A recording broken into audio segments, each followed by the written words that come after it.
안녕하세요. 자식 농사 잘 지어서 인생이 바뀐 60대 여성입니다. 제 말을 얼핏 들으면 제가 효심 깊은 자식을 열어둔 것처럼 들리시죠? 아니요. 실상은 자식 때문에 심간이 문드러질 정도로 소가리를 깊이 한 사람이 바로 접니다. 아마 여러분들은 그런 자식이라면 트럭으로 갖다 줘도 싫다고 하실걸요? 그럼에도 자식 농사를 잘 지었다고 말씀드린 이유는 따로 있습니다. 이쯤 되면 제게 어떤 사연이 숨겨져 있는지 궁금하시죠? 제 핏줄도 아닌 아들 때문에 나락으로 떨어질 뻔한 제 인생이 바뀐 이야기를 지금부터 여러분들에게 공개하겠습니다. 부디 끝까지 들어주시길 바랍니다. 전 결혼을 2번 했습니다. 첫 번째 결혼은 도박에 영혼까지 판 남편 덕분에 2년도 못 가서 파국을 맞았죠. 결혼 전에는 평범했던 남자가 엉뚱하게 도박에 빠져서는 생활비까지 탈탈 털어먹기 일쑤였어요. 그러니 결혼 생활이 제대로 될 리가 없었죠. 남편의 바닥까지 보았으니 결혼 생활에 미련을 둘 이유가 없었어요. 일찌감치 남편과 정리를 하고 새 인생을 살기로 마음을 먹었습니다. 그나마 다행이라면 남편 사이에 자식이 없었다는 점이었어요. 당시 재혼 생각이 있었던 건 아니었지만 이혼한 여자가 새 출발을 하기 위해선 자식이 없는 게 아무래도 홀가분했으니까요. 그렇게 결혼 실패의 아픔을 딛고 홀로 서기를 했습니다. 3년쯤 지나니까 어느 정도 상처가 아물더군요. 그러던 중 직장에서 만난 마음씨 좋은 남자와 연애를 하게 되었고 우린 서로의 마음을 확인하며 미래를 약속했죠. 그 남자와 재혼을 결심하기까지는 쉬운 결정이 아니었어요. 아내와 사별을 한 그 남자에겐 다 큰 애가 2이나 있었으니 더더욱 망설여졌습니다. 갑자기 고등학생 딸아이와 중학생인 아들의 엄마가 된다는 건 쉬운 일이 아니었으니까요. 첫 번째 결혼 실패에 대한 두려움, 그리고 내 핏줄이 아닌 자식을 품어야 한다는 부담감, 이 모든 걸 극복하고 그 남자와 함께 하기로 한 이유는 그 사람의 진실된 눈빛 때문이었어요. 다영 씨, 저와 함께 해달라는 말씀 드리기도 미안합니다. 하지만 이거 하나만은 알아주세요. 제가 다영 씨를 진심으로 사랑하고 있다는 것만은 꼭 알아주셨으면 좋겠습니다. 그 사람은 크지도 않은 눈을 반짝이며 수줍게 제게 고백을 하더라고요. 하지만 그 표정에는 그 사람의 진심이 넘칠 정도로 담겨 있었죠. 왜 그랬는지 정확히 설명할 수는 없지만 당시 전 이런 눈빛을 가진 사람이라면 평생을 함께해도 될 것 같다고 확신했습니다.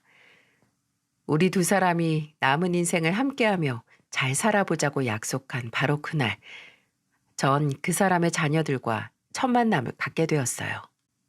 그 사람은 아이들에게는 미리 말해두었다며 차츰 얼굴을 익히면서 가까워지는 것도 좋겠다고 말했죠.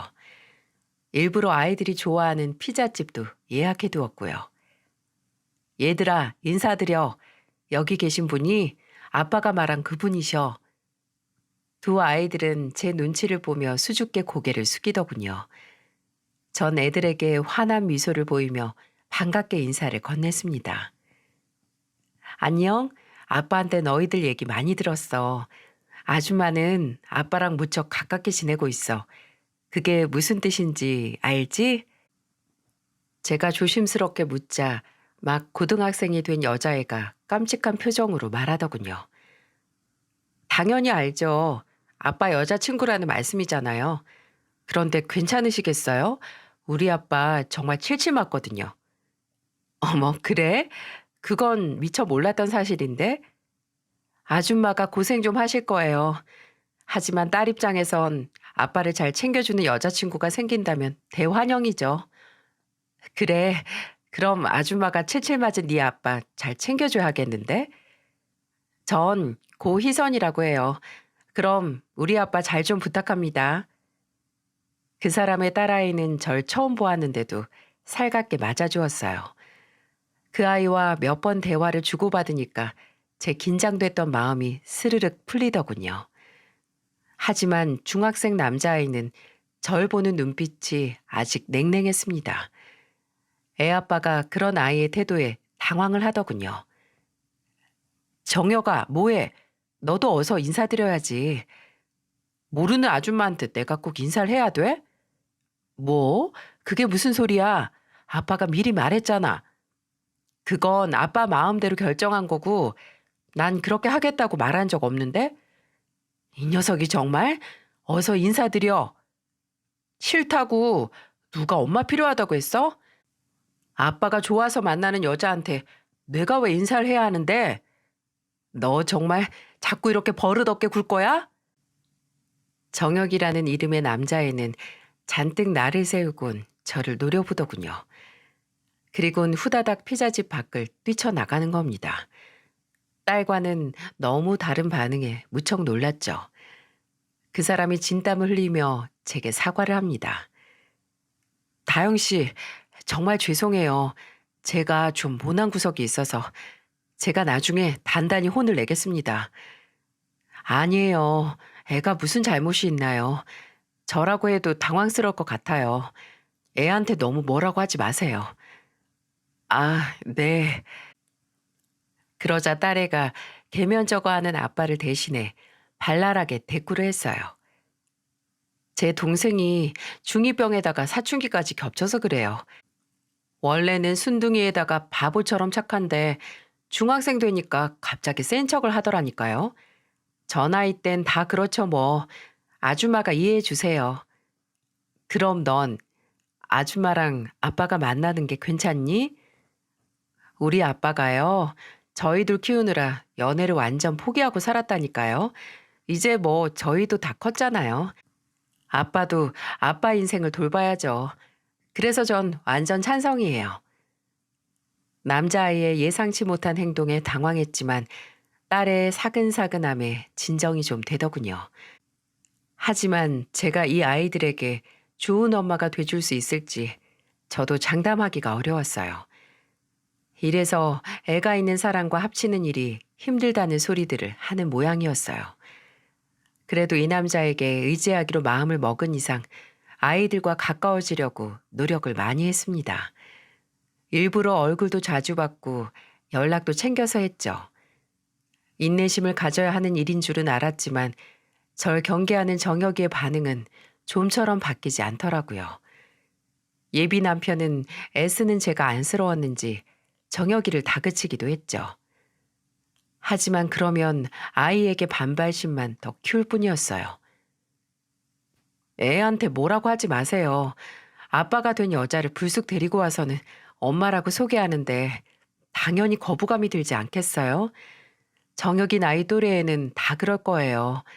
정혁이 마음을 여는 건 제가 할 테니까 당신은 좀 빠져 있는 게 좋겠어요. 하지만 당신이 너무 힘이 드니까 우리 결혼 자체가 힘든 일이에요. 힘든 길을 선택했으니 각오를 해야죠. 전 괜찮으니까 너무 걱정 마세요. 우리 두 사람은 그렇게 서로를 다독이며 합가를 했습니다. 식은 따로 올리지 않고 비어있던 약지에 반지만 나누어 꼈지만 왠지 모르게 마음이 뭉클해지더군요.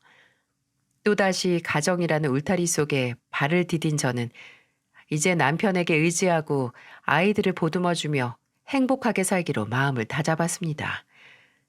그렇지만 사람 사는 게 어디 마음 먹은 대로 되리라는 법이 있나요? 다른 건 다 괜찮았지만 이제 제 아들이 된 정혁이의 마음의 문이 좀처럼 열리지가 않더라고요. 한참 방황할 시기인 것도 문제였고 아이의 마음속에 하늘나라로 간 친엄마의 자리가 굳건하다는 것도 문제였어요. 아이의 친엄마는 작은 애가 젖먹일 때 운명을 달리했다고 들었습니다. 아이에겐 친엄마의 얼굴이나 사랑이 기억나지 않을 텐데도 유독 새엄마인 제게 곁을 내주지 않았죠. 그래도 시간이 지나면 나아질 거라고 믿었어요. 배를 알아 낳은 아이는 아니었지만 진심을 다하면 분명 제게 마음을 여는 날이 올 거라고 믿었죠. 정혁아, 너 교복 바꿔야 한다고 하지 않았어? 오늘 학교 마치고 돌아오면 이 아줌마랑 같이 교복 맞추러 갔다 올래? 내가 애예요? 저 혼자 갔다 올 테니까 돈으로 줘요. 그래? 그럼 그렇게 할래? 당황한 마음을 애써 감추고 지갑에서 돈을 꺼내면 매몰차게 돈만 받아들고 눈길 한 번 주지 않습니다. 그 꼴이 못마땅했는지 큰 딸애가 동생한테 한 소리를 했어요. 야, 고정혁, 넌 고맙다는 소리도 못 배웠냐? 네가 찢어먹은 교복을 새로 맞춰주시는데 감사합니다 정도는 해야 하는 거 아니야? 그런 건 부모면 다 하는 거야. 그럼 부모가 자식한테 교복도 안 맞춰줘? 넌 이럴 때만 부모니? 너 아줌마한테 엄마라고 말한 적 한 번도 없잖아. 아주 편리해서 좋네. 필요할 때만 부모 하면 되니까. 누나가 뭘 한다고 짓거려? 뭐? 지금 나한테 짓거린다고 했어? 이게 정말?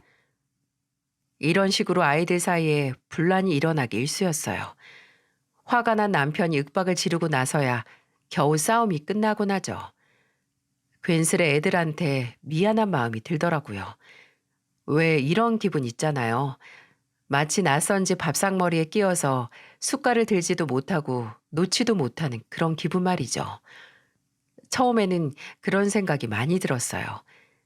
제가 이 식구들 사이에 잘 섞이지 못하고 갈팡질팡하고 있는 느낌이었죠. 하지만 이런 일들은 가벼운 해프닝에 불과했습니다. 자꾸 엇나가기만 하는 아들의 행보는 온 가족들 마음을 졸이게 만들었죠. 안녕하세요. 저 정혁이 담임인데요. 혹시 정혁이 어머님 되십니까? 아유, 안녕하세요. 제가 정혁이 엄마인데요. 네, 다름이 아니라 정혁이 이 녀석이 문제를 좀 일으켜서요. 아무래도 정혁이에 관해서 어머님과 이야기를 좀 나눠봐야 할 것 같습니다. 시간 괜찮으시면 학교에 방문 좀 부탁드릴게요. 문제요? 무슨 문제요? 우리 정혁이가 큰 사고를 쳤나요? 아, 그건 얼굴 뵙고 말씀드리는 게 좋겠네요. 네, 알겠습니다. 학교에서 걸려온 전화 때문에 제 가슴이 철렁 내려앉았어요. 콩닥콩닥 뛰는 가슴을 부여잡고 학교로 달려가니 담임 선생님이 제게 기막힌 말씀을 하시더군요. 정혁이 이 녀석이 학교 주변에서 담배를 피운 모양이더라고요. 그뿐만이 아니라 주민이 담배를 물고 있는 정혁이에게 훈계를 좀 했는데 욕을 하면서 대들기까지 했다네요. 그 주민이 경찰에다 신고를 했고요. 일단 학교에서 인계를 받아서 데리고 왔긴 했는데 원래 그러던 아이가 아니라서 저도 좀 놀랐네요. 그, 그래요? 그럼 아이는 어떻게 되는 건가요? 아무래도 징계를 피할 수는 없을 것 같아요. 정혁이를 신고한 그분이 워낙 화가 많이 나셔서 그래서 이렇게 어머님을 오시라고 했습니다. 그렇군요. 아유, 정말 죄송합니다. 아이가 사고를 쳤다는 소식에 얼굴이 벌개지고 고개를 들 수 없었어요. 마치 아이의 잘못이 저 때문에 벌어진 것 같다는 생각을 떨칠 수가 없었죠. 이 소식을 알게 된 가족들은 아연 실색을 하고 말았죠. 특히 아들의 일탈에 큰 충격을 받은 남편은 격하게 분노했고요. 당장 다리 몽둥이를 부러뜨리겠다며 길길이 날뛰었죠. 정혁이 너 정신 나간 거야? 학생이 담배를 물고 어른들한테 욕을 해? 너 정말 미쳤어? 아빠가 여자한테 정신 팔려서 자식들을 돌보지 않는데 내가 안 미치고 배겨? 내 잘못만 따지지 말고 아빠 잘못이 뭔지 되돌아보라고. 뭐? 너 지금 뭐라고 했어? 다시 한번 말해봐. 내가 잘못된 건 전부 아빠랑 저 아줌마 탓이야. 저 아줌마만 데리고 오지 않았어도 우리 집은 아무 문제 없었다고. 정말 참담하더군요. 중학생 아들 입에선 비수 같은 독설이 쉼없이 쏟아져 나왔어요. 참지 못한 남편이 아들의 뺨을 때리고 말았죠. 하지만 정혁의 매서운 눈빛은 더욱 날카로워지기만 했습니다. 그래, 아빠랑 누나는 아줌마랑 잘 먹고 잘 살아. 난 나대로 살 테니까 신경 끄고. 그런 말을 남긴 아들이 현관문을 벌컥 열어젖히곤 뛰쳐나가더군요. 전 놀란 마음에 얼른 정혁이를 뒤따랐습니다. 정혁아, 잠깐만 기다려봐. 아줌마가 할 말이 있어. 뭔데요? 제가 없으면 아줌마는 더 좋을 거 아니에요? 뭐하러 뒤쫓아와요? 정혁아, 그렇다고 이렇게 나가버리면 어떡해. 아줌마랑 잠깐 얘기 좀 하자. 어? 아들은 분해 죽겠다는 듯 눈물을 글썽이며 어깨를 들썩거렸어요. 전 아이가 진정할 수 있도록 차분히 달래주었죠. 네가 아줌마를 싫어하는 건 나도 알아. 하지만 나도 노력하고 있어. 정혁이랑 희선이랑 진짜 내 자식처럼 대해주려고 아줌마도 최선을 다하고 있단 말이야. 그러니까 정혁아, 이 아줌마를 조금만 더 이해해주면 안 될까? 아줌마는 진짜 엄마가 아니잖아요. 엄마 자리도 빼앗고 아빠도 빼앗으려고 온 거잖아요. 그런데 내가 어떻게 이해를 하란 말이에요? 아니야. 난 빼앗으러 온 게 아니라 채우려고 온 거야. 아빠에겐 좋은 아내가, 그리고 너희들에겐 좋은 엄마가 되기 위해서 온 거라고. 네가 화가 나고 불안해하는 건 이 아줌마도 충분히 이해해. 그렇지만 나한테도 기회를 좀 줘. 내 말이 거짓말이 아니라는 거 증명할 수 있도록 조금만 더 지켜보면 안 될까? 전 아이에게 진심을 다해 말했습니다.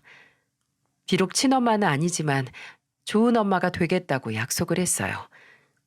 그 말이 조금은 아이의 마음을 움직였는지 거칠었던 숨이 차츰 잦아들더군요. 결국 제 설득에 마음을 돌린 아이는 집으로 돌아왔어요. 벌컥 화를 내려던 남편을 설득해서 우선 아이 혼자 있게 내버려뒀습니다. 스스로 진정을 하고 잘못을 뉘우칠 시간을 준 것이죠. 그렇게 그 사건은 일단락이 되었지만 한번 비뚤어진 아이의 마음을 바로잡는 일은 쉽지 않았어요. 정혁이는 그 뒤로도 크고 작은 사건을 일으키며 말 그대로 질풍노도의 시기를 정말 야무지게도 보냈습니다. 그때마다 가족들 속이 시커멓게 탔지만 특히 저는 애간작이 다 녹아내리는 것 같았죠. 뭐랄까요. 아들의 인정을 받아야만 진짜 이 가족의 구성원이 되는 것이라는 생각이 들었거든요. 아들이 공부를 잘하길 바라는 마음은 애초에 다 포기를 했고 몇 번의 징계와 전화 끝에 겨우 중학교를 졸업했어요. 하지만 고등학교 입학을 했어도 녀석의 사고는 끊이질 않았습니다. 그런 아들이 친 사고를 뒷수습하느라 세월을 다 보냈다면 믿어지시나요? 남편과 딸에는 정혁이 쫓아다니지 말고 그냥 내버려 두라는 충고를 했지만 전 차마 그럴 수가 없었어요. 스스로 마음을 닫은 아이가 얼마나 외로울지 생각만 해도 안쓰러웠거든요. 하지만 마음을 주지 않는 아이의 그림자만 밟는다는 것이 또 얼마나 고되고 쓸쓸한 일인지 잘 알지 못했습니다. 경제적인 부분도 문제였지만 정작 절 힘들게 했던 건 마음이 아프다는 것이었죠. 날이 서 있는 아들의 한마디에 마음이 하루 종일 우울해지고 애써 차린 밥상을 반도 비우지 않고 나가버린 아이 때문에 남몰래 눈물을 찢곤 했습니다. 그래도 세월이 가면 알아주겠지. 친엄마는 아니지만 내 진심을 알아줄 날이 오겠지.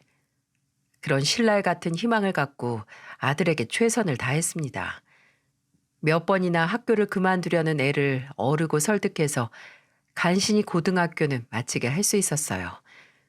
먹고 살 일이야 시간이 지나면 알아서 찾을 테지만 당장 뭐부터 하라고 해야 될지 저도 감이 잘 잡히지가 않더라고요. 남편은 아들에게 공부에 취미가 없으니까 기술을 배우라고 권했죠. 정혁이는 그런 우리에게 뜻밖의 말을 하더군요. 나 군대 가기로 했어요. 그러니까 신경 쓰지 마세요. 뭐? 군대? 이제 막 고등학교 졸업했는데 벌써 군대를 간단 말이야? 지원 신청했더니 마침 딱 됐어요. 어차피 가야 할 군대인데 미리 다녀오면 좋잖아요. 기술을 배우든 장사를 하든 제대하고 생각해 볼 테니까 그렇게 아세요. 느닷없이 군대를 가겠다며 무뚝뚝하게 말하는데 왠지 서운해지는 겁니다. 아들은 단 한 번도 절 엄마라고 생각해 본 적 없겠지만 전 아니었거든요. 고운 정은 없고 미운 정만 쌓여있는 아들이지만 그래도 그 힘든 군대를 보내야 한다는 사실에 마음이 서글퍼졌어요. 아들의 고집을 꺾을 수가 없다는 건 모든 가족들이 잘 알고 있기에 그 선택을 존중해 주었어요. 남편은 군대를 가면 철이 들 거라면서 오히려 잘 됐다고 하더군요. 그래도 부모 마음이라는 게 어디 그렇기만 한가요? 군대에서 생활을 한다는 건 육체적으로나 정신적으로나 큰 인내심을 요구하는 일이잖아요. 전 아들이 그런 군 생활을 잘 버텨낼 수 있을지 무척 염려스러웠죠. 그런 제 걱정과는 별개로 날은 빨리도 지나갔고 결국 아들의 입대 날이 다가왔습니다. 아들은 배웅을 극구 거절하며 홀가분하게 혼자 다녀오겠다고 하더군요. 전 아들의 양손을 덥석 붙잡고 말했습니다. 정혁아, 너무 힘들면 꼭 집에다 연락해야 돼. 네 뒤에는 가족들이 있다는 거 절대 잊지 말고. 알았지? 아유, 궁상맞게 왜 이래요? 내가 뭐해요? 누구나 다 가는 군대인데 별스럽게 굴긴. 갈게요. 그런 제 손을 뿌리치고 휘적휘적 집을 나서는데 그 뒷모습이 어찌나 쓸쓸해 보이던지요. 전 아들의 빈방에 덩그러니 앉아 한참이나 눈물을 쏟았답니다. 아들이 군대 가 있는 동안 허전한 마음은 더 커져만 갔어요. 밥솥에 밥이 많이 남아있을 때도 아들 생각이 났고 군복을 입은 사람만 지나가도 눈시울이 붉어졌죠. 밥은 잘 먹고 있을까, 혹 사고는 치지 않을까, 가끔은 내 생각을 하기는 할까. 아들 군대 보낸 부모의 마음이 이렇게 처연하다는 걸 뼈저리게 깨달았답니다. 하지만 야속한 아들은 군대를 간 이후에도 연락 한 번 주지 않더군요. 제 누나에게만 잘 있다는 간단한 전화 통화만 했다는 겁니다. 섭섭한 마음이야 이를 데가 없었지만 별탈 없이 잘 있다는 한마디에 안심이 되는 겁니다. 엄마, 너무 서운해하지 마세요. 그리고 조금 있으면 정혁이 휴가 나온대요. 그때 얼굴 보면 되잖아요. 그래? 언제? 언제 휴가를 나온대? 우리 정혁이 좋아하는 거 잔뜩 해놔야겠다. 아들 휴가 나온다는 소식이 얼마나 반갑던지 전 아들의 휴가 맞이를 할 생각으로 정신이 없었습니다. 그리고 드디어 휴가를 나온 아들을 볼 수 있었는데요. 시커멓게 그을린 얼굴이나 왠지 모르게 듬직해진 아들을 보니까 너무 기쁘더라고요. 마음이야 와락 안아주고 싶었지만 그렇게까진 하지 못하고 이렇게 건강하게 와줘서 고맙다는 말로 기쁜 마음을 대신했죠. 아들이 휴가를 나와 있는 동안 좋아하는 음식으로 상을 가득 채우고 또 이런저런 격려의 말로 아들의 군 생활을 응원했습니다. 하지만 휴가를 나온 아들의 안색이 왠지 모르게 어두워 보이는 거예요. 무슨 일이 있나 싶어서 조심스럽게 물어봤죠. 정혁아, 군 생활은 정말 괜찮은 거야? 누가 괴롭히거나 힘든 일은 없어? 그런 일이 있으면 아줌마가 뭘 해줄 수 있는데요? 어? 무슨 일인데? 정말 힘든 일이 있는 거야? 그런 거 없어요. 원래 군대에 있다가 밖에 나오면 적응이 안 돼서 그래요. 원래 말을 살갑게 하는 애가 아니라서 그런가 보다 하고 넘겼죠. 하지만 그때 아들을 좀 더 세심하게 바라봤어야 했습니다. 아들은 이미 표정과 눈빛으로 힘들어 죽겠다고 호소를 하고 있었는데도 전 그걸 알아차리지 못한 것이었죠. 만약 제가 정혁의 친엄마였다면 단숨에 알아차리지 않았을까요? 짧은 휴가를 보내고 부대로 복귀한 아들이 그렇게 큰 사고를 칠 줄은 꿈에도 몰랐습니다. 그래서 미리 알아보지 못한 제가 더 한스러웠는지도 모르겠습니다. 아들이 속한 중대에서 연락이 왔을 때 가슴이 철렁 내려앉더군요. 복귀를 해야 할 아들이 두문불출하고 연락이 닿질 않는다는 겁니다. 복귀를 한다며 일찍 집을 나선 아들이 밤이 다 되어가도록 부대 복귀를 하지 않았다는 거였죠. 부대가 발칵 뒤집어진 건 자명한 일이었고요. 휴가자가 미복귀를 한다는 건 타령에 준하는 큰일이었으니까요. 전 중대장님께 간곡히 부탁했습니다. 중대장님, 우리 정혁이 조금만 더 기다려주세요. 분명 피치 못할 사정이 있었을 겁니다. 분명히 군 생활도 잘하고 아무 문제 없다고 말했다니까요. 부대에 늦으면 안 된다고 일찌감치 집을 나서내라고요. 네, 어머님. 마음은 충분히 이해하지만 저희도 규정이라는 게 있어서 올해는 기다리지 못합니다. 더 이상 시간이 경과되면 상부에 보고가 될 수밖에 없어요. 그럼 고정역 일병은 무거운 처벌을 피할 수가 없습니다. 정말 하늘이 무너지는 것만 같았습니다. 왜 아들 녀석이 부대에 복귀를 하지 않았는지 이해할 수가 없었죠. 이 소식을 알게 된 남편은 긴 한숨과 함께 가슴을 칩니다. 이 자식이 군대 가서도 이렇게 속을 썩이네. 휴가 미복귀라니. 당장 호적에서 파버리든가 해야지 원. 당신 어떻게 그런 말부터 해요. 일단 정혁이한테 무슨 일이 생긴 건 아닌지 그거 먼저 알아봐야죠. 일은 무슨 일? 그 녀석 성격에 군 생활을 잘 해낸다는 게 말이나 돼? 분명히 부대로 복귀를 하다가 마음이 바뀌어서 어디로 숨어버린 거라고. 그러니까 당신도 신경 꺼. 작정하고 도망친 놈을 어떻게 찾아?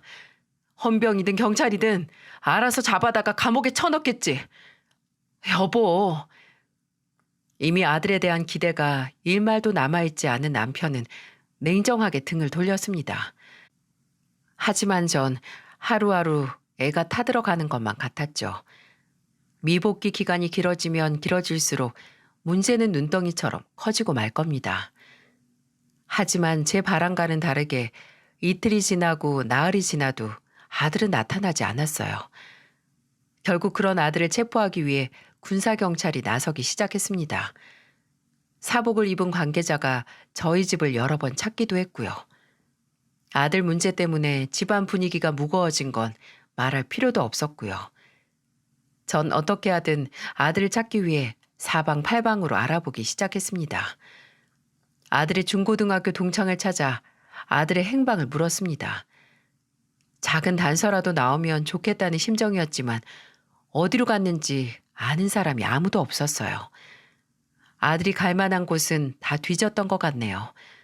노숙자 쉼터도 가보고 기차역 모텔이나 여관은 싹 다 뒤져보았죠. 꺼져 있는 아들의 핸드폰으로 전화와 문자를 수백 통이나 남겼습니다. 제발 아들에게 아무 일이 없기를 기도하고 또 기도했어요. 그렇게 한 달쯤 지났을 겁니다. 제가 모르는 번호로 전화가 걸려온 순간 전 아들의 전화라는 걸 직감했죠. 왜 그런 예감이 들었는지는 잘 설명할 수는 없지만 틀림없이 아들일 거라고 확신했어요. 전화를 받자마자 아들의 이름을 불렀습니다. 정혁아, 정혁이지? 너 어디야? 대체 어떻게 된 거야? 아줌마한테 말해봐. 어? 잠시 침묵을 지킨 아들이 가래가 끓는 소리로 한마디를 하더군요.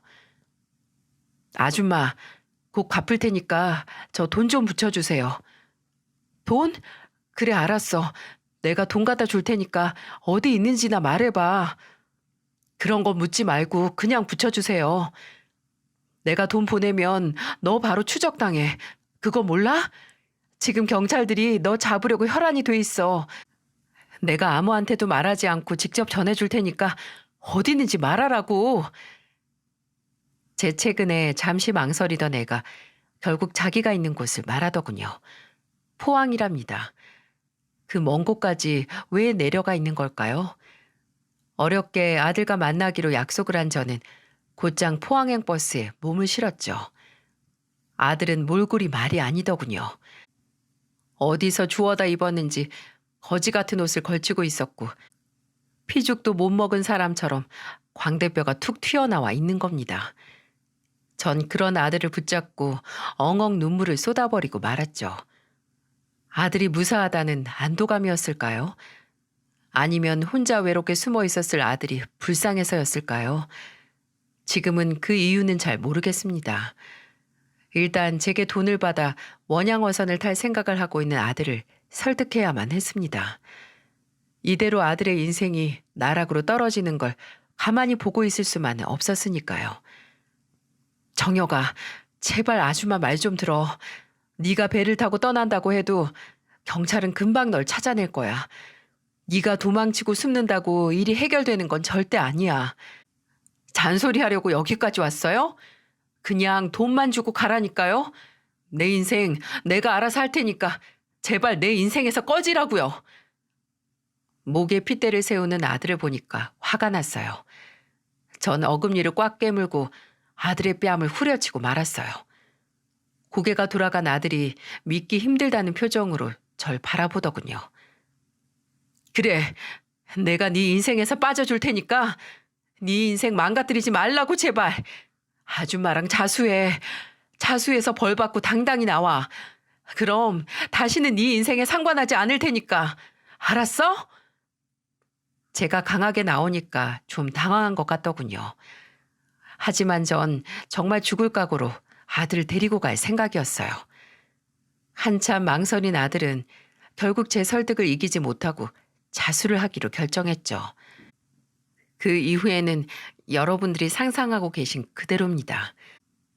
재판에 넘겨진 아들은 실형을 선고받고 국군 교도소에 수감이 됐습니다. 그나마 자수를 했다는 점이 인정돼서 감형이 됐지만 벌을 피하기는 어려웠죠. 누군가는 아들을 감옥살이를 시키는 새엄마라고 손가락질할지 모르겠습니다. 하지만 평생 도망치면서 살 수는 없으니까요. 전 지금도 제가 한 일이 옳다고 생각하고 있습니다. 하지만 옥살이를 하는 아들을 보는 제 마음이 편할 리가 없었죠. 가족들 모두가 저보고 잘했다고 했지만 전 하루가 멀다 하고 아들 면회를 다녔죠.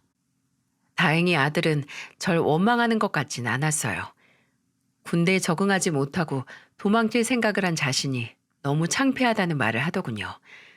그리고 처음으로 제게 이런 말을 했습니다. 고마워요. 어? 뭐라고? 나 포기하지 않고 잡아줘서 고맙다고요.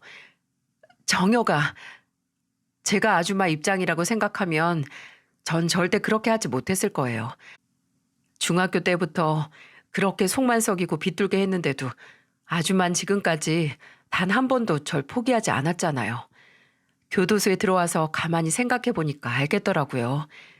아줌마 진심이 어떤 건지 말이에요. 그래, 그렇게 말해주니까 이 아줌마가 너무 고맙다.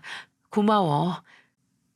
죗값 잘 받고 나가면 그 효도라는 거 한번 해볼게요. 그러니까 너무 걱정 마요. 아들의 입에서 그런 말이 나오리라고는 상상하지 못했습니다. 아들의 말에 세상을 다 얻은 듯한 기분이 들더라고요. 비로소 제 진심이 아들에게 전해진 것만 같아서 너무 행복했어요. 아들이 복역을 마치고 나오면 이제 완벽한 가족이 될 수 있을 거라는 희망이 생겼죠. 이윽고 아들은 모든 죗값을 치르고 사회로 복귀를 했어요. 아들에게 냉소적이던 남편도 수고했다며 등을 토닥여 주었고 제 누나 역시 다시 제자리로 돌아온 동생을 축하해 주었습니다. 그동안 속 썩여서 죄송해요. 앞으로는 마음 잡고 잘 살아보려고요. 아들이 쑥스러운 듯 가족들에게 자신의 진심을 전합니다. 짓궂은 딸아이는 동생의 볼을 익살스럽게 꼬집으면서 농담을 하더군요. 으이그 이 철없는 동생아. 이젠 제발 철 좀 들어라. 철 좀. 어? 아, 아파 누나. 아들이 제 품 안에 안기길 바라며 그 긴 세월을 인내했습니다. 그리고 드디어 제 그런 바람이 이루어지는 순간을 볼 수 있었습니다. 전 남편과 재혼을 결심한 순간부터 온전한 가족이 되길 희망했어요. 이제 그 소원이 이루어졌으니 우리 가족 행복하게 지낼 일만 남았습니다. 정신을 차린 아들은 출소를 하자마자 대리운전 일을 시작하더군요. 취객을 상대해야 하는 일이니까 꼿꼿한 자존심을 내려놔야 합니다. 그런데도 아들은 자기 말을 지키기 위해 열심히 노력했어요. 그런 아들이 얼마나 기특해 보이는지 모르실 겁니다. 이제 자리를 잡아가며 결혼도 하고 가정도 꾸리면 더 이상 바랄 것이 없다고 생각했어요. 불행은 보이지 않지만 가까이 있다는 말처럼 또 다른 역경이 기다리고 있을 줄은 꿈에도 몰랐죠. 집에서 묵직한 김치통을 옮기고 있었는데 명치 부근이 뻐근해지면서 숨을 쉬지 못하겠는 겁니다. 항상 배가 뭉치는 듯한 통증을 달고 살았기에 그러다 말겠지 하고 참았는데 시간이 갈수록 계속 아파오더군요. 전 통증을 참지 못하고 혼자 있는 집안에서 대굴대굴 굴렀습니다. 얼른 119를 불러야 했는데 저도 모르게 아들에게 전화를 걸었죠. 그리고는 그만 정신을 잃었던 모양이었어요. 눈을 떠보니까 병원 침대에 제가 누워있더라고요. 제 전화를 받고 놀란 아들이 대신 구급차를 부르고 병원으로 달려왔다고 하더군요.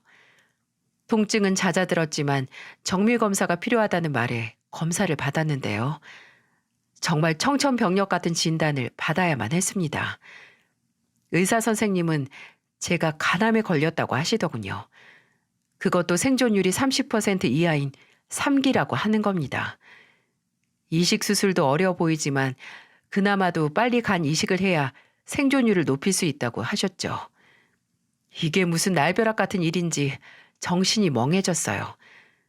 제가 암에 걸렸다는 사실이 도무지 믿어지지가 않았어요. 이제 겨우 가족들이 모두 모여서 행복하게 살 일만 남았는데 하늘은 제가 행복해지는 꼴을 보기 싫어한다는 생각까지 들었습니다. 여보, 걱정 마. 간 이식을 하면 살 수 있다잖아. 내 간 떼어줄 테니까 걱정하지 마. 남편의 위로에 마음을 다잡았습니다. 어떻게 살아온 인생인데 이깟 병마 따위에 굴복할 수 없다고 생각했죠. 가족들을 믿고 끝까지 싸워보리라고 다짐했습니다. 하지만 그런 결심을 하자마자 절 절망하게 만드는 소식이 또 들려오더군요. 절 살려주겠다던 남편이 간 검사를 했는데 B형 간염 보균자로 이식 불가 판정이 나온 게 아니겠어요? 남편이 불가 판정을 받자 딸애가 직접 나서서 검사를 받았지만 간의 크기가 너무 작아서 어렵다고 하더군요. 연달아 전해지는 비관적인 소식에 절망을 하지 않을래야 않을 수가 없었어요. 아무래도 제 명은 여기까지인가 싶기도 하고 이제 더 이상 희망은 없다는 생각도 들었죠. 그렇게 자포자기한 상태에 이르러 있는데 저 몰래 이식 적합도 검사를 받은 아들 녀석이 제게 이렇게 말하더군요. 검사를 받아봤는데 전 이식할 수 있대요. 그래서 엄마한테 간 주려고요. 그러니까 걱정 마세요. 어? 정혁아, 지금 뭐라고 했어? 지금 날 엄마라고 부른 거야? 엄마니까 엄마라고 부르죠. 아무튼 제 간은 아주 건강하고 1대1로 이식을 해줄 수 있을 만큼 크다고 하니까 걱정 말고 포기하지도 말라고요. 정혁아, 엄마도 저 끝까지 포기하지 않았잖아요. 그러니까 저도 엄마를 끝까지 포기하지 않으려고요. 무슨 말인지 아시겠죠? 아들의 그 말을 듣는 순간 평생 흘릴 눈물을 다 쏟아버린 것 같습니다. 그렇게도 마음을 열지 않던 아들이 절 엄마로 인정해 준 것만 해도 이제 여한이 없었어요. 거기에다 제 간을 떼어준다고 나서기까지 하니 정말 제가 알던 사람이 맞나 싶었습니다. 아들은 정말 제 간을 저에게 이식해 주었어요. 그리고 전 기적적으로 회복할 수 있었고 완치 판정까지 받을 수 있었죠. 제 핏줄이 아닌 자식이지만 정말 제 자식처럼 온 마음을 다했습니다. 그 아이의 마음을 받은 것도 너무나 황송한데 장기까지 받았으니 어찌 보면 이제 핏줄을 타고난 자식이나 다름없었습니다. 간을 나누어 가진 우리 두 사람은 지금까지 아주 잘 지내고 있답니다. 아들은 대리운전 회사를 차려서 남들 못지않게 성공한 인생을 살고 있고요. 그간 가족들 속을 썩여온 아들은 온데간데 없고 이제 집안에 든든한 기둥이자 버팀목 같은 아들이 있을 뿐이죠. 지금은 어찌나 엄마를 챙기는지 보다 못한 남편이 섭섭함을 토로할 정도라니까요. 야, 이놈아, 내가 널 어떻게 키웠는데 넌 맨날 엄마 것만 챙기냐? 아버진 저 없어도 누나가 챙기잖아요. 그리고 엄마는 제가 사고 친 거 수습하느라 늘 정신이 없었잖아요. 아버진 난 모르겠다. 이러고 포기하셨고요. 안 그래요? 야, 그건 포기가 아니라 방법이 없었던 거지. 안 그래? 아무튼 전 엄마만 열심히 챙길 거니까 아버진 섭섭해하지 마세요. 아들의 너스레에 남편의 입이 나오지만 전 마냥 기분이 좋아졌어요. 늘 엄마만 찾는 다 큰 아들이 그저 사랑스럽게 보일 뿐이죠. 그래도 아버지도 신경 써드려. 아버지 머리 좀 봐라. 너 때문에 머리가 하얗게 샜잖니. 그런가? 그럼 다음에 올 땐 아버지 염색약이나 좀 사드려야겠어요. 뭐라고? 아이고, 너도 참. 언젠가부터 저희 집안엔 웃음이 끊이질 않습니다.